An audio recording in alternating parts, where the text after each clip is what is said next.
Imagine you're a lifeboat which is full. Will you take one more survivor at the risk of sinking? Let's find out.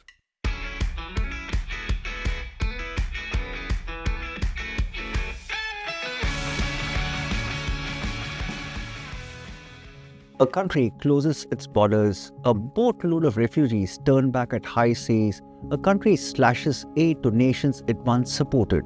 And the reasons they gave is, we are overwhelmed. We cannot do more than this. We have to put our people first. All these reasons sound good, but beneath all these reasons, there lies a deeper question. And the deeper question is, what do we owe others? Can you help others if helping others can hurt you badly? Now imagine this. You are in a lifeboat, one of the 10 survivors. The boat is full. And you notice dozen more swimmers are swimming to your lifeboat, pleading to be rescued. And you know very well, if you take them on board, everybody sinks. And if you push them back, you all survive. Now what's the choice you will make? Tough one, right? This is the question that Garrett Hardin wanted us to confront. In 1974, he introduced the metaphor of lifeboat ethics to discuss the issue of global inequality. And the lifeboat here are the rich nations, stable but fragile. The poor nations are the swimmers who are reaching out to the lifeboat. Now what he was talking about was compassion without limitation can sink everybody. That's why the metaphor of lifeboat. Not everybody accepted this logic. Peter Singer famously argued that if you can help somebody without harming yourself too much, you must. In this episode, we'll explore what is lifeboat ethics, the debate between Hardin and Peter Singer. We'll explore the implications of lifeboat ethics to bigger policy issues like climate change, refugees, immigration. We look into all these issues. And finally, there's a small UPSC connect here also, because there's a topic in your syllabus called Ethics in International Relations. Understanding this will help you frame answer there also. So stay tuned. You heard the metaphor. The lifeboat, the swimmers, the impossible choice. But what was Garrett Hardin really saying? Hardin saw the world through a brutal lens. He said resources are limited, survival depends on restraint, and unchecked generosity, mind you, unchecked generosity can be catastrophic. And he wasn't talking about immigration or aid, he was just warning us what happens when moral intentions collide with ecological reality. In Hardin's view, wealthy nations are like lifeboats, fragile, finite, already near capacity. The poor displaced, they are the swimmers, desperate but many. His warning was very clear. If everyone climbs aboard, the boat sinks. Compassion without limits could destroy the system instead of sustaining us. And if we pretend that resources are infinite, we don't save the world, we drown with it. Hardin called it the tragedy of commons. When everyone draws from the same source without limits or boundaries, the resource collapses. Everyone loses. No wonder it's a tragedy for the commons. Hardin makes survival sound simple. Protect the boat, say no to those outside it. But ethics isn't just about limits, it's also about imagination. What if the boat isn't as full as we think? What if the choice isn't sink or save, but how we organize the rescue? That is where Peter Singer enters the picture. Imagine this. You're walking past a shallow pond. You see a child drowning. You could save the child easily, but only problem is you'd end up ruining your shoes, or who knows, you may miss your meeting, or may be late for work. Will you hesitate in that situation? I'm sure most of us will not. Even why? Because the danger is right in front of us, and the moment you see the danger, our choices become very, very obvious. For Peter Singer, this is ethics at its clearest.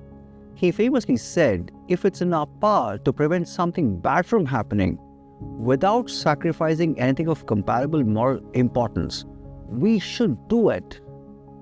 Singer's argument is simple but radical. If you can help without sacrificing anything morally significant, you should. But here's the catch. Geography doesn't matter. If you can save the child who's in front of you, I'm sure we can also save a child who is across the world. The idea is the intention. You should intend to save the child. Interestingly, Singer flips Hardin's metaphor, but not by denying the danger. He challenges the idea that lifeboats can't grow. For Hardin, space is fixed. Every extra person risks the collapse. But Singer reframes the question. What if the boat isn't full? It's just badly designed. What if we used our resources more wisely? What if we stopped wasting food, redirected wealth, rethought our priorities? Then maybe the boat isn't sinking, it's just mismanaged. The swimmers, they're not threats. They are people we can help. If we stop assuming it's all or nothing. But Singer doesn't stop at good intentions. He argues that feeling compassion isn't enough. We have to ask, what kind of help actually works? That's the heart of the movement he helped inspire, effective altruism. It's the idea that doing good isn't about making us feel generous. It's about what does the most good with time, money, and the resources we have. And remember, what does the most good? That's his mantra. Instead of donating on impulse, you must ask yourself, where will my help go farthest? What interventions actually will save life? How can I measure my impact? If not less compassionate, it's more responsible. The question isn't, should we help? It's, how can we help wisely and well? But Singer's challenge does not stop with how we help. It cuts deeper into why so often don't. Not because we are cruel, but because we have made peace with inaction. We tell ourselves it's someone else's problem, or the need is too great, or what difference can I make? For Singer, these aren't just rationalizations, they're the real moral failure. So while Hardin says, protect the lifeboat, Singer says, extend the rescue. The question isn't whether we can help, it's why haven't we?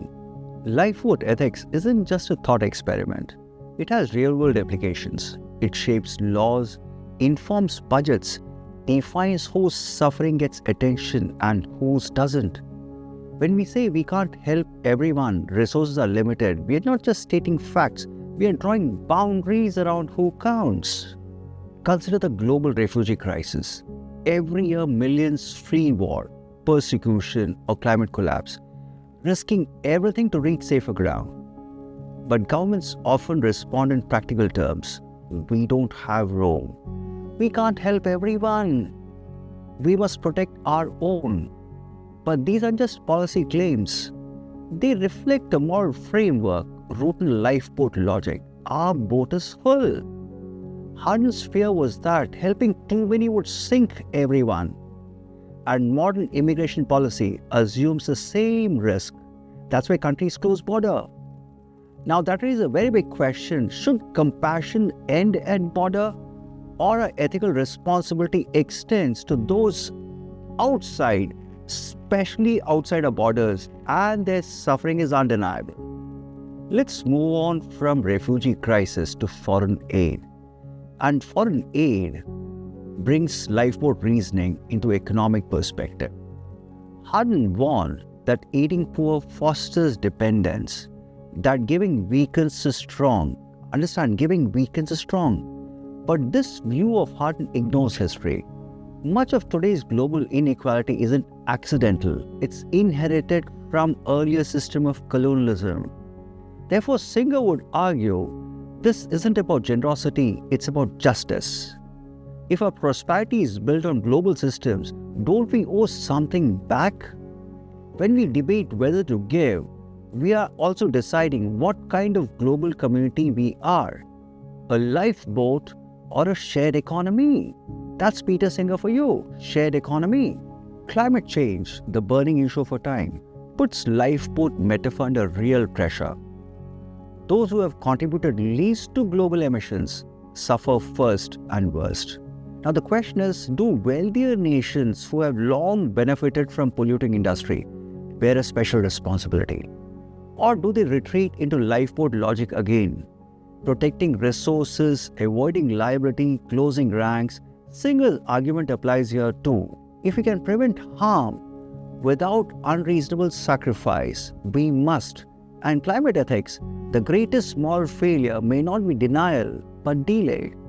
COVID-19 was a tragedy that exposed lifeboat logic on a global scale. As the virus spread, wealthier countries secured vaccines early, often buying more than they needed. Meanwhile, the lower-income countries waited. It was called strategy. But morally, it raised a sharper question. Is a life in one country worth more than life in other country? Public health, like climate, reminds us we are not isolated vessels. We are part of a fragile system, and lifeboat thinking, when applied to global health, can seriously cost lives. Hardin's metaphor makes ethics sound so simple: save yourself or sink. But in reality, survival isn't a binary, it's a collective. Our systems, economic, ecological, medical, are all entangled.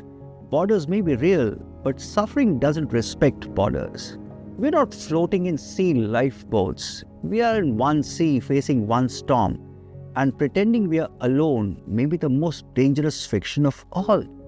Lifeboat ethics leaves us with no easy heroes. Hardin warns us of collapse, Singer calls for courage. One says survive by limiting compassion, others say survive by expanding it. Both make us uncomfortable because both ask what we value more, security or responsibility. Hardin reminds us resources are finite, good intention can cause harm, and compassion without planning, now listen to the words, compassion without planning, can sink the very rescue we hope to stage. And trust me, he's not wrong. What if saving everyone means saving no one? Let's look at Singer. He reminds us indifference isn't neutral, it's a moral decision. And borders don't cancel human worth. In fact, he asks, what if protecting comfort becomes moral failure? Final reflection. There are no simple answers here. Lifeboat ethics doesn't solve the question, but reveals one of the questions we've been avoiding.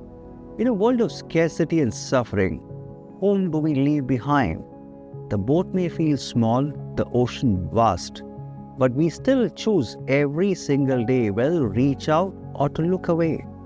And before I leave, I'll leave you with a question. What kind of a world are we helping to create? Think about it. So long. Happy learning.